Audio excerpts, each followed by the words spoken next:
I'm so sorry some people have to stand. We're not going to be here that long, and I won't be able to take pictures with each of you. I'm sorry. And I cannot sign everyone's book. I'm sorry. But you can sign the book as if I signed it for you. In any case, let me know, I realize that you are all students trying to study a business, most of you business, and when I tell my students, I want them to major in at least two subjects. One is marketing, and the other is finance. Sometimes people in marketing, they don't like finance because finance has too many numbers. And people in finance don't like marketing because they think marketing is too soft, it's not hard enough. But when you study both of them, the advantage is it makes you good at selling things and creating impressions, and it also makes you think business, because you really shouldn't just think that you're good at marketing. You really have to think that you're part of a business. You want the business to be successful, and that means to be profitable. Now, there's three things you can do when you graduate, really. Well, one is to join a local company, and there's a lot of companies in Armenia. There are companies making food, there are companies making clothing, there's carpets being made, there's mining companies, companies with chemicals, companies with all kinds of things. Or you can try to work for a U.S. company that may be here with a branch, or it could be any global company that may be here, or you can start your own business. I love people who start their own business. That's what happened to Bill Gates. As a matter of fact, he didn't even finish school, and that's what Steve Jobs did. They had big ideas. One of the things that Armenia is interested in is the whole new internet world and the creation of what we call software for applications, software for games, and some of you will find a nice career, if this is of interest to you, to create some business around some software that either business needs to use or consumers love to have on their computer. In fact, I heard that one of your specialties in Armenia is that you're world champions in the game of chess. That among the top performers in this very complicated game called chess, it really means you have a lot of intelligence and a lot of brain power, and that's good. I also know there are people here, not from Armenia, but from Iran, and also from Georgia, and all of you are welcome, because we love young people, and we really want to do what we can to help you succeed. The field of marketing is to be explained to people. The shortest definition of marketing is filling needs profitably. 3 words. Notice the word needs, because that means you care about someone else's problem or need. Filling the need, meeting it, satisfying it, and then doing it profitably. So it's the only 3 words you need to explain what you're busy doing. It really means that you're in the business of finding solutions. Someone needs something, no one else is supplying it or supplying it well, and you're going to be the one to help satisfy the need. Now, the need could be for, people need care when they're in a hospital, so that's a service business. They need food, so a restaurant business. There's all kinds of needs. There's never been an end to the number of needs in the world. So somehow you have to say, what am I passionate about? What kind of business would make me passionate about the business? I keep telling companies that the difference between a strong company and a weak company is a matter of whether the company has purpose and passion. Purpose and passion. In other words, if a company just thinks it's making money, it's making widgets, fine. But the employees won't be so excited. The retailers won't be so excited. The kinds of companies that really are exciting is where they have a purpose. They want to make a difference in something. They want to create more happiness in the world. They want to raise the standard of living. And they're passionate about it. So I hope that you all get matched to a company or an organization that you care about. By the way, there's really three parts to every country. One is the business community. The second is the NGO community. NGO means non-governmental organizations like the American Heart Association. It could be a group that, of people, peacemakers. In other words, they're important groups that raise money and then they help others even though they're not making a profit. The third group would be government. And we certainly need good people in government too. We need good civil servants, people who really see themselves as running a government bureau, an agency, running it well. So you have to decide, how do you want to move? Today we say to some of our students that maybe you should spend, after graduation, spend time in a company. The company will add to your knowledge and training, especially if it's a good company. Then, maybe some years later, you will get an idea of something you want to make yourself. You may even go from working for a company to becoming an entrepreneur. You leave the company because you have a good, strong idea. And then maybe you're going to go into teaching. Some of you will learn so much that you might say, maybe in the evening I will teach young people some of the things I know. And then maybe you'll go into government to help in some kind of way to make things happen.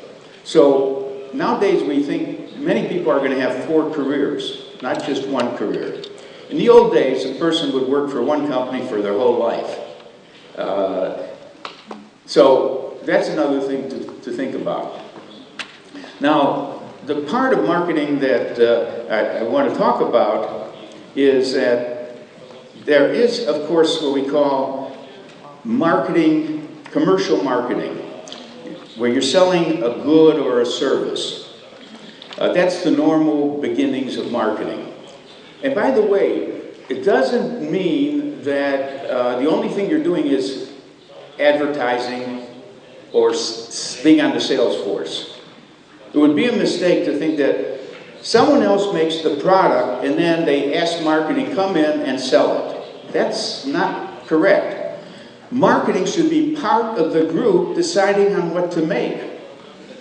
In other words, marketing doesn't come after everything's been made just to sell it. Marketing comes up with the idea of what should you be making as a company. What is the need? There's a company in Chicago called Abbott Laboratories, which makes medicines. They tell me that they depend on marketing to do everything for them. What are the world's diseases? Which ones need a cure? Which ones will they have the good biochemistry to find an answer? How many people out there will be needing that kind of treatment? How much money will they make? But it's marketing that starts the whole question of what to be producing. It's not just a matter of how to sell something, it's what should we sell, to whom. And that's the basic idea. Now, marketing is also very helpful now in a thing I call place marketing. How do you help a city, a region, get to be known? You know, every place wants to stand out. Like, how many people in the world know the city of Yerevan? How many people know anything about the city of Yerevan? You have a very nice city here. I've enjoyed the visit. I think it's like a European city. It's got quality. But what could you do? You'd have to ask marketers how to make your city more famous if you want more tourists. Now, someone will say, well, build an Eiffel Tower. And that's what we know about Paris. They have an Eiffel Tower. Let me tell you how a city that is working now currently to make itself famous. It's the city of Abu Dhabi. Any of you know Abu Dhabi? Okay. Now, Abu Dhabi is an hour and a half away from Dubai. First of all, Dubai is a miracle city. Even Dubai was a work of imagination. It was a work of marketing imagination. That prince who runs that city thought of creating more islands. He created I think you can go on a mountain and do ice skating or skiing. I mean, there's no mountain in the desert, but he makes a mountain. So Dubai is an incredible example of product creation and marketing creation. Now, Abu Dhabi was a little sorry about that because all the attention was going to Dubai. Except, you know, Dubai now has got a problem because they ran out of money. So Abu Dhabi said, we're only an hour and a half away. How can we do something that will bring a lot of people to keep coming here? And what they decided on is that they would build 4 new museums. 4 museums, so that eventually everyone in the world who loves art, they not only will have to go to Paris to see art, not only to London, not only to New York, they'd have to go to Abu Dhabi. What are the 4 museums? One of them is a branch of the Louvre, the famous French museum, which has said it will send a lot of great, great art to Abu Dhabi. The other one is a branch of Guggenheim, famous Guggenheim Museum. Each of the 4 buildings is so beautifully designed that even if you didn't go inside the building, you will want to see the building. See, that's what made a city called Bilbao famous. You know the city in Spain called Bilbao? That built a museum by the very famous architect, Mr. Gehry, Frank Gehry. Well, people are flying from Chicago to go to see that museum. So Abu Dhabi has the answer now. So I'm talking to your city and I'm asking what could be created here that is a must-see? Something that we all want to see. Now, one of the things you can do here, of course, is you have a great religious heritage. And you have a lot of religious history and things to see. In fact, you also say that you have the mountain where the Noah and the ark finally was found. So this is part of marketing, how to market a place. Now another part of marketing, and this is interesting to young people, is how to market a social behavior. There are certain social behaviors that are good for you. Let me name some of them. Exercise. You want to be every day doing some exercise. Eating good food, not junk food. That's a good behavior. How do you market a good behavior? How do you also demarket, which is demarket is the opposite. How do you demarket a bad behavior? Like smoking, hard drugs, throwing things on the street, litter. There's a lot of bad behaviors too. So there's a field of marketing which we call social marketing. What we mean by that is selling an idea or a behavior that is better for you and the society. And now, for example, Armenia has a little reputation that people drink a lot. A little? Now the question is, there's a difference between enjoying a good drink and getting drunk. A drink that is social is fine, but getting drunk and driving a car and killing someone or having an accident because you shouldn't be driving is another matter. Smoking, it also goes on here. So social marketing in the United States has worked very well. Now cigarette smoking is down from here to here. And we never try to get someone to completely stop smoking, but we try to get them to smoke less. And this is especially important to men who want to be in sports, because the cigarette really hurts your breathing and your energy and your life, really. So maybe some of you don't want to go into commercial marketing, you want to go into social marketing. You want to work for an organization, and I just published my 4th edition of the book, Social Marketing, with hundreds of cases of good and bad behaviors and what we have learned about helping people in this regard. So what I'm saying is, marketing is lots of things you could be marketing, but what part of marketing interests you, if you're interested in it? Is it the marketing research side? If you're scientific, you probably want to be a researcher. You want to find out what causes people to want something. How do they choose the car that they want?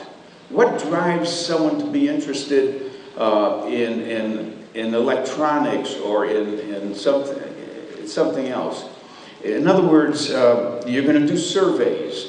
Nowadays, there's some new ways in which we do marketing research. We're using a thing called neuromarketing. We ask people if they would put on their head something that will measure their brain waves, and then we can show them an object and see if the brain goes like this, which means, boy, it must have interested them even if they didn't consciously say anything. There's new marketing research techniques. Now, some of you are more interested in communication. You would love to create an advertising campaign. You would like to get something on YouTube. You would like to get do something with Facebook or Twitter. That means you're more of a communication-oriented person. You like communications. And there's a field we invented at my school. My school is called the Kellogg School of Management, and we're part of a university called Northwestern University. And we invented the thing called IMC. And IMC stands for Integrated Marketing Communications. In other words, traditional communications like TV and print and magazines, and also the new social media, integrated. They both work. Or maybe you're more interested in the product development side. You want to help your company to innovate. By the way, one of the hottest words today is innovation. Now, not only as an entrepreneur, but just as a company. Because here's the truth about companies. Many companies do not last a long time. Many of them open up, they make some money, and later on they get stale. You know, they don't change enough. The times change, but the company doesn't change. They get to be old-fashioned. So it's very important in a company to keep it alive, to keep it, to bring in some trends or go after some changes. Innovation is in the nature of some of you may be innovators. You'll know that if you're a person with a lot of ideas. But for innovation to work, you need all kinds of people in on the project. You need, I just finished writing a book called Winning at Innovation, and I distinguished 6 types of people who have to work on an innovation. The first person is an activator, someone who has to say, I think there's something that we should look at. It looks very interesting. So that person is activating an interest. But that is not the person who's going to check it out. The person who's going to check it out is a browser. Namely, notice I'm going from A to B. I'm going to go from A to B to C to D to E to F.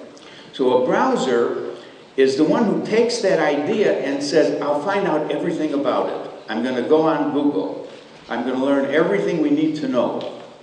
Once you do that, if you really think you got something good, then turn it over to the C, which is a creator.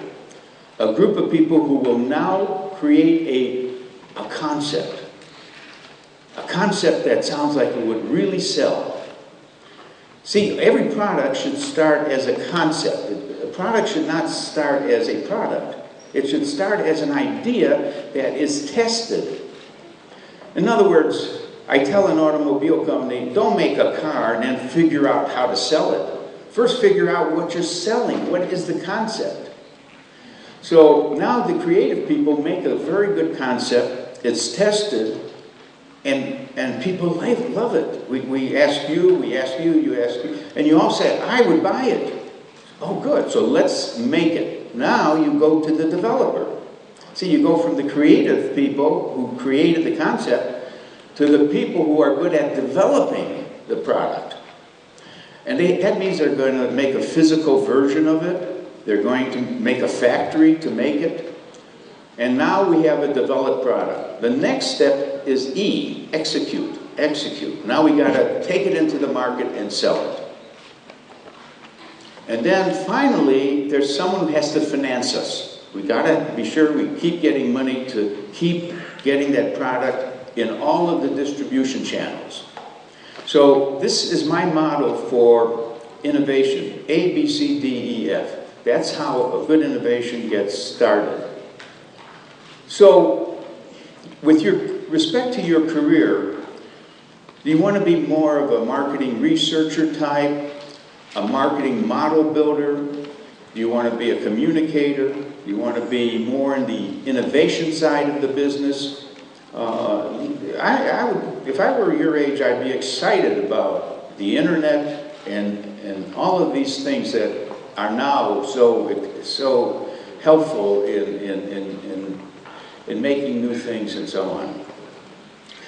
Let me stop here and ask if there are any questions any of you want to ask that I might be able to answer very briefly.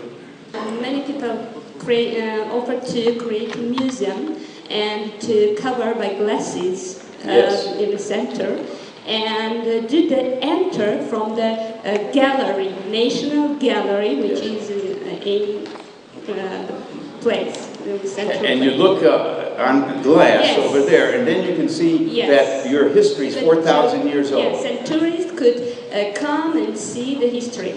But they decided that it will be very expensive for our government, the budget. Yes. And they refused to do that. Yeah. It was a good idea, but as a specialist, what could you offer to our city to do to attract tourists? Okay, it's a question that's a good question. First of all, the way you handle a question like that is you put a group of good-thinking people around. We call them C people, creative people. And you don't just ask from a professor, one person, what he thinks, because he's not here long enough to be an expert. But you know what you do? You almost can set up a web page or something on Facebook and it invites all the people who have ideas about what to do to add to the city. And you begin to make a cause out of it. And you find some really fantastic ideas just from the number of people who start writing to you. Let me give you the same example in a different way. The company called Fiat is creating a new small car. And they put Fiat on the Facebook, and they invited everyone who loves Fiat to give ideas of what they want in this new car. They got 100,000 people writing to them. You understand how you could generate excitement over that. Now, your idea about preserving the beautiful history you have, you could dig it out and then put it in a regular museum, or you can look down at it. When I feel I've been responsible for Bilbao building a museum, because I was there before the city had anything. And I says, you've got to have something. How about a museum, but not a normal museum, one that is so beautiful to look at that everyone has to come and see it. Then the question of money and budget is an interesting one. Armenia, there are 10 million Armenian people in the world. Some of them are very rich. A lot of people think that certain things have been around so long that there's no room for innovation. For example, they might have said, watches have been around forever, so there's no way to make a lot of money on watches. And then Swatch comes along and shows a whole new way to make it a collectible. Something like, I need one for Saturday, for Sunday, for Monday. It depends on the clothes you're going to wear. Every industry can be reinvented. Now, for example, what if I said to you, could you reinvent the coffee industry? Because coffee is something we all have. We go to McDonald's or somewhere else, we have coffee. What did Starbucks do? They created a very different coffee experience. Now, what I'm trying to say is, you can take the oldest product and make it more exciting again. Take, for example, bookstores. Most bookstores are small. All of a sudden, we ended up with a new bookstore that has 150,000 books. It serves coffee. It has speakers at night. You can go there from 9 in the morning to 11 at night, 7 days a week.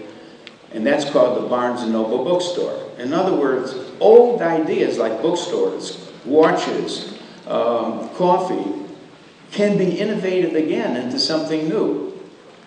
So that's where the genius of marketing comes.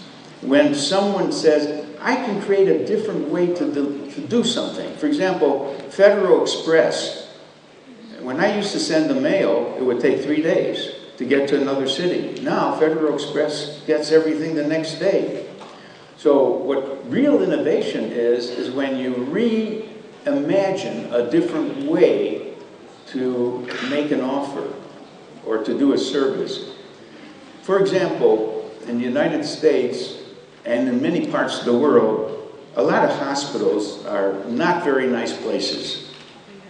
Hospitals are not nice places to be anyways. You don't want to be sick.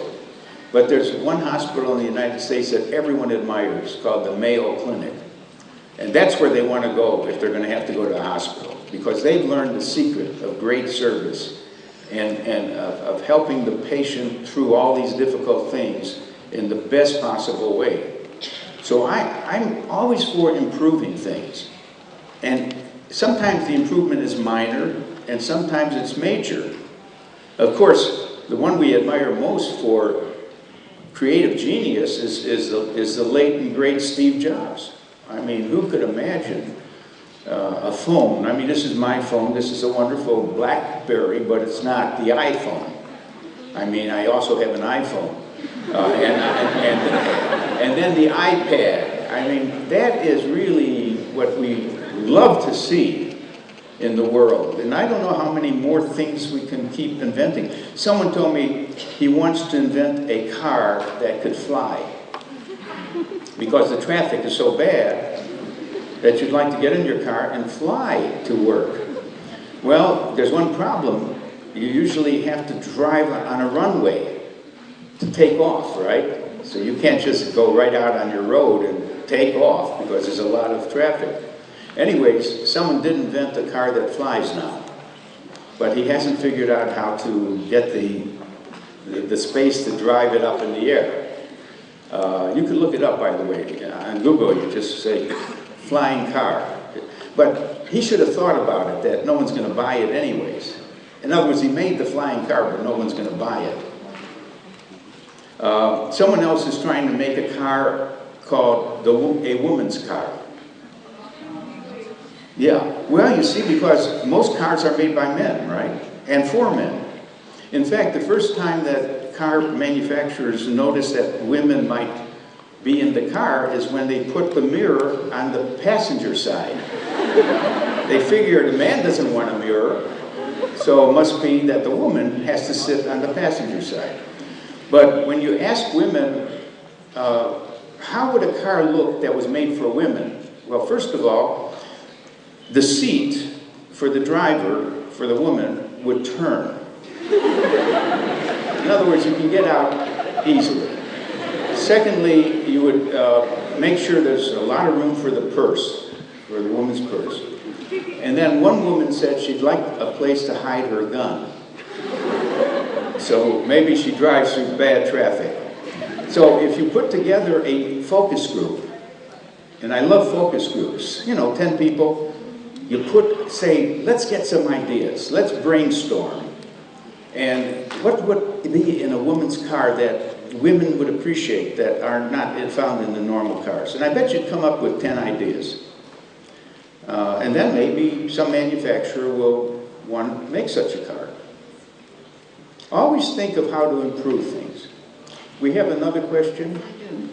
How you define marketing filling needs profitably? I have this question. I've heard a lot that in order to sell any product, you have to think as a consumer.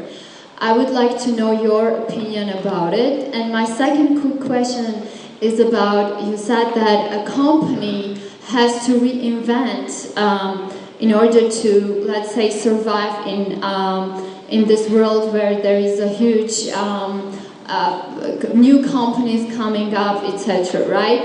I just want to know your opinion about a very famous company, Coca-Cola, which does not have to reinvent anything year by year in order to sell its product. Just two quick questions. Thank you. Let's take Coca-Cola first. The president of Coca-Cola once told his people, "We have been asleep. Yes, we are successful. We have 55% of the Coca-Cola market, of the cola market, but we only have 3% of the drink market." So he said, we're making a mistake not to make wine, not to make orange juice, not to make... So the problem he was talking about was something we call marketing myopia, which is to be nearsighted. You're not seeing all the other things you can be doing. And besides, Coca-Cola it should not rest on its laurels, because Pepsi-Cola has been biting at them every year. Not successfully yet, but Pepsi-Cola is always there to take over if they slip, if Coca-Cola slips. So it is necessary for Coca-Cola or any company to recognize that the world is changing, and when you know the world's changing, there's two positions you can take. Three, actually. One is to stand still, which will kill you. Second is to move with it, not any faster. The third is to move ahead of it. And they say that good companies move with the trends, great companies create the trends. In other words, they see a need before others have seen it.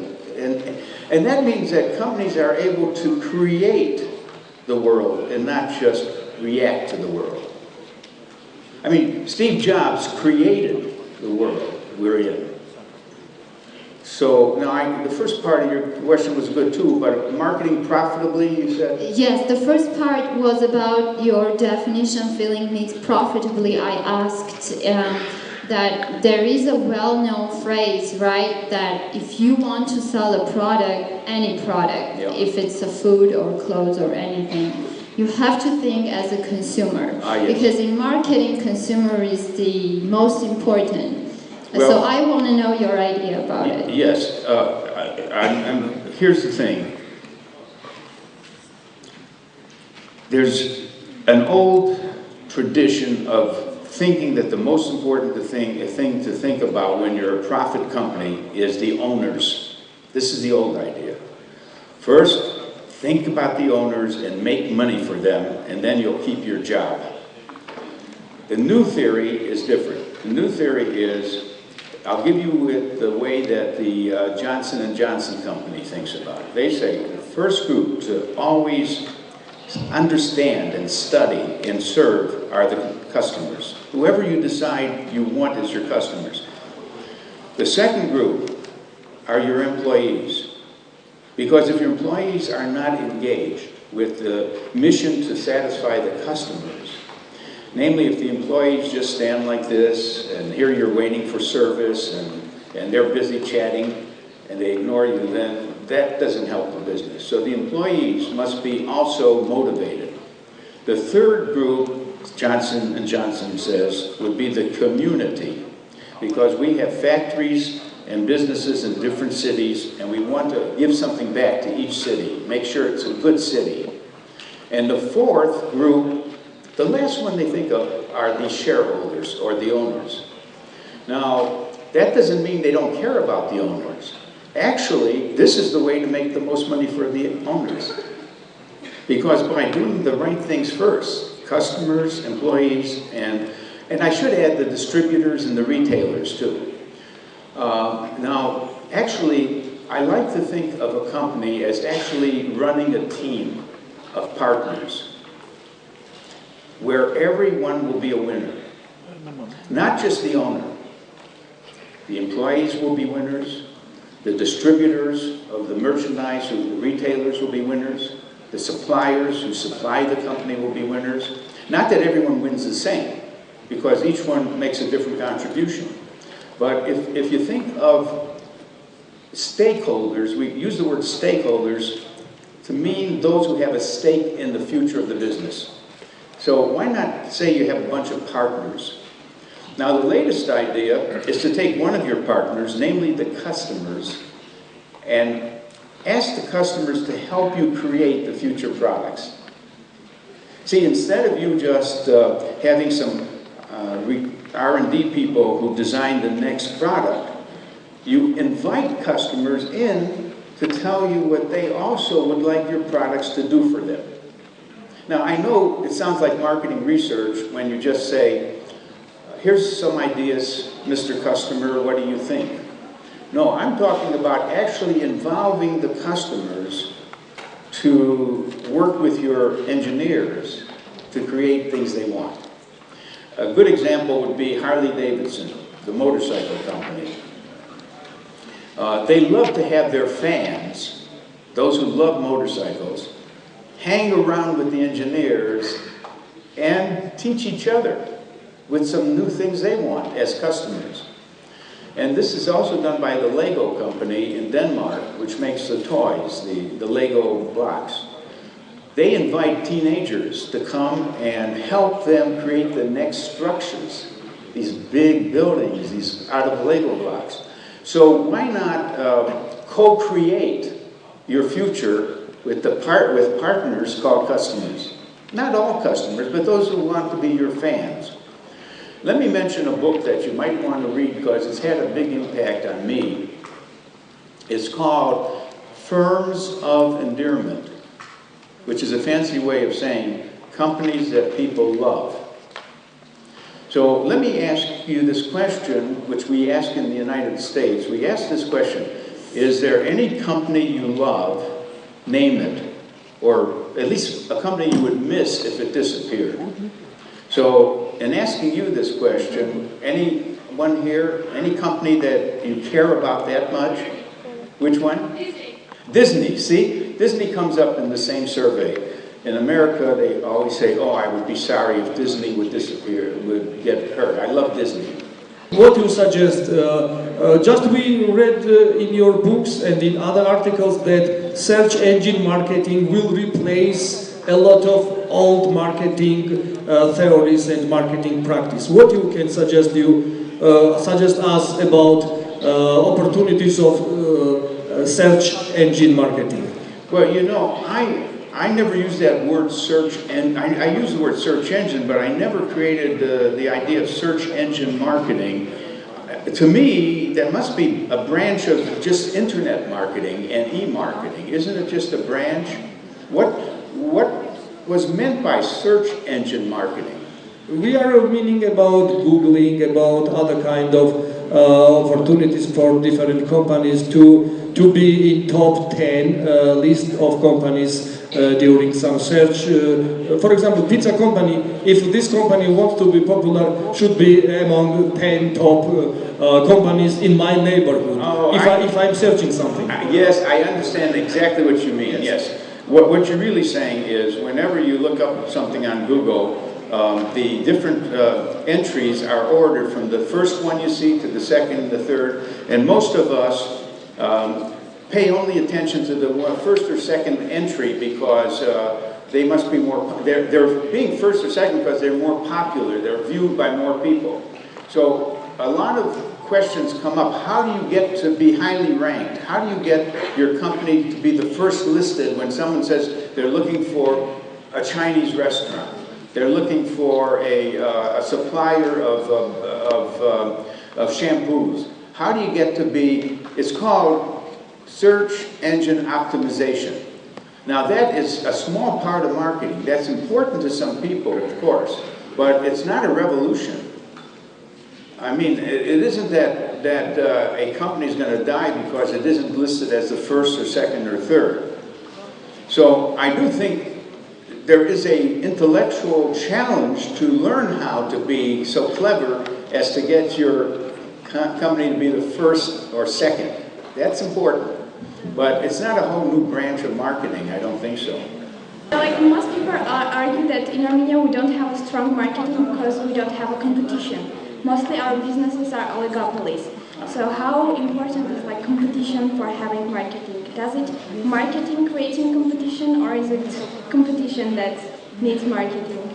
Well, here's the thing. There are some industries that are monopolies altogether. Sometimes you have a company that's the only one, like the one who supplies the electricity is the only one. You're not going to have two electricity companies. You're not going to have two post office companies. Now, an oligopoly means usually there's a word called duopoly, which is when there are two competitors. Oligopoly is three or more competitors. And what the person is saying is that here, most companies don't have much competition. I understand that. Which really means they could sort of charge handsomely for the price because they're not competing against so many other people. But sometimes they make the mistake of abusing the customers, and they even create the reason that someone will come and find another way to sell the same thing at less cost. I think that competition is always good to have, but sometimes there's over-competition.